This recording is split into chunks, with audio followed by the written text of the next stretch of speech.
নমস্কার বন্ধুরা, Bengali moms কিচেনে আপনাদের সবাইকে স্বাগত। আমি সোমা সরকার। আজকে বানাতে চলেছি তেল চিংড়ি। তো এই আজকে বৃষ্টির দিনে গরম গরম ভাতের সাথে তেল চিংড়িটা কিন্তু একদম জমে যাবে। এটা খুব শর্টকাট একটা রান্না। তাহলে চলুন কীভাবে বানানো যায় দেখা যাক। দেখুন বন্ধুরা, আমার এই তেল চিংড়িটা বানানোর জন্য অবশ্যই এই যে আমি কেটে বেছে ধুয়ে রেখে দিয়েছি চিংড়ি মাছগুলোকে ছাড়িয়ে। আর নিয়েছি শুকনো লঙ্কা আর রসুন, শুধু শুকনো লঙ্কা আর রসুন। এই রান্নাটা কিন্তু আমার অবশ্যই সর্ষের তেলে করতে হবে, যেমনি আমরা তেল কই খাই তো সেই টাইপেরই, কিন্তু ওটা সর্ষে বাটা করে আমরা শুধু এটা রসুন আর শুকনো লঙ্কা দেবো, একটু পরিমাণটা বেশি লাগবে, আর সর্ষের তেল, নুন, হলুদ, ব্যাস। তাহলে চলুন বানিয়ে ফেলি। দেখুন আমার তেলটা গরম হয়ে এই কড়াইটা গরম হয়ে গেছে। এতে আমি একটু ডিম ভেজেছিলাম, তাই অল্প একটু তেল আছে। আর আমি এই যে দিয়ে দিলাম সর্ষের তেল। আমার পুরো এই রান্নাটা সর্ষের তেলেই হবে। আর এই তেল চিংড়ি বানানোর জন্য অবশ্যই আমার তেলটা একটু বেশি লাগবে। কে কে খেয়েছেন এই তেল চিংড়ি অবশ্যই জানাবেন। আমি কড়াইটা গরম হয়েছে না, তো আমি একটু নুন দিয়ে দিলাম।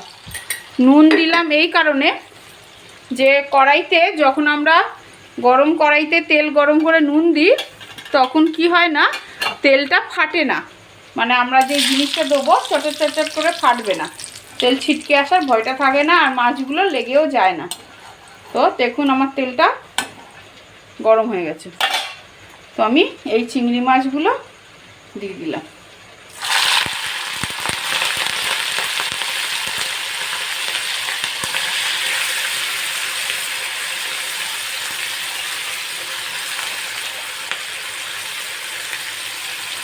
চিংড়ি মাছগুলো আমি এতে দিয়ে দিলাম।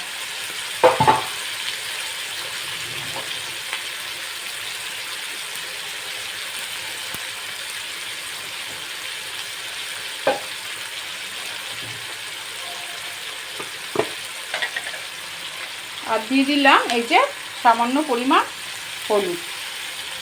মাছ ভাজার জন্য যতটা হলুদ লাগবে অতটা দেবে। নুন তো আমি আগেই দিয়েছিলাম। এবার আমি ভালো করে চিংড়ি মাছগুলো ভেজে নেব।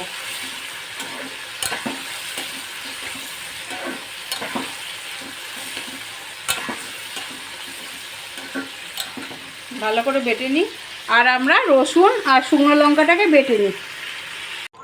দেখুন বন্ধুরা, আমার তেলটা গরম হয়ে গেছে। আমি আগেই তেল দিয়ে দিয়েছিলাম।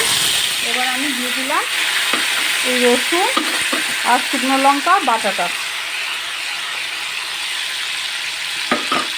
আর সাথে দিয়ে দেবো আমি হলুদ।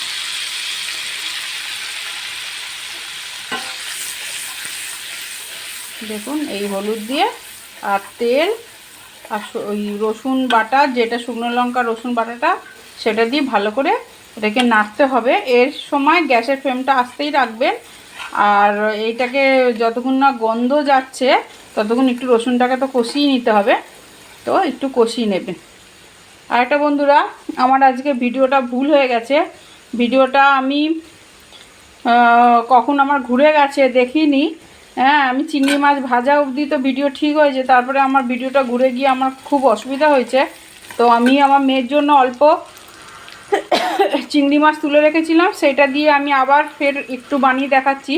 কারণ আপনারা বুঝতেই পারবেন ভাজার সময় অনেকটা চিংড়ি মাছ ছিল, কিন্তু যখন আমি আবার রেসিপিটা তরকারিটা বানাচ্ছি তখন অল্প চিংড়ি মাছ হয়ে গেছে। আবার যখন আমি রান্নাটা করার পরে আবার তুলেছি তখন কিন্তু অনেকটা চিংড়ি মাছ আছে।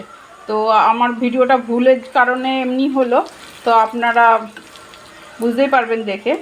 তো দেখুন আমার মশলাটা আস্তে আস্তে কষানো হয়েছে। আমি কিন্তু একটু মিক্সি ধোয়া, যেটা মিক্সিতে বেটেছি, একটু ধোয়া জল আপনারা ব্যবহার করতে পারেন। তো আমি একটু মিক্সি ধোয়া জল ব্যবহার দেবো। আমার মশলাটা কষানো হয়ে গেছে। এবার আমি এই যে মিক্সিতে যে ধুয়ে রেখেছি অল্প জল এতে ব্যবহার করলাম, করে আমি ফের আবার এই জলটাকে একটু ফুটিয়ে নেব। কেন এইটাও তো মিক্সি ধুয়ে যেহেতু রসুন আর শুকনো লঙ্কা আছে, তো রসুনের গন্ধ ছাড়বে, ওই জন্য একটু ফুটতে দেবো।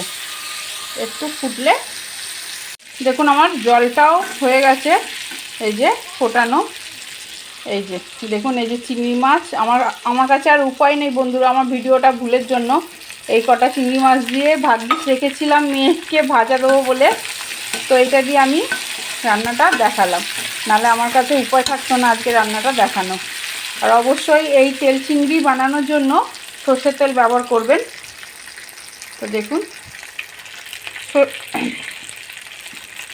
চিংড়ি মাছটাকে দিয়ে আমি বেশিক্ষণ নাড়তে হবে না, আগেই তো আমাদের ভাজা ছিল না, তেল জল কষানো আছে, তো আমার রান্নাটা রেডি।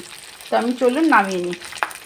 দেখুন বন্ধুরা, আমার এই তেল চিংড়িটা এই যে রেডি, একদম গরম ভাতে খাওয়ার জন্য।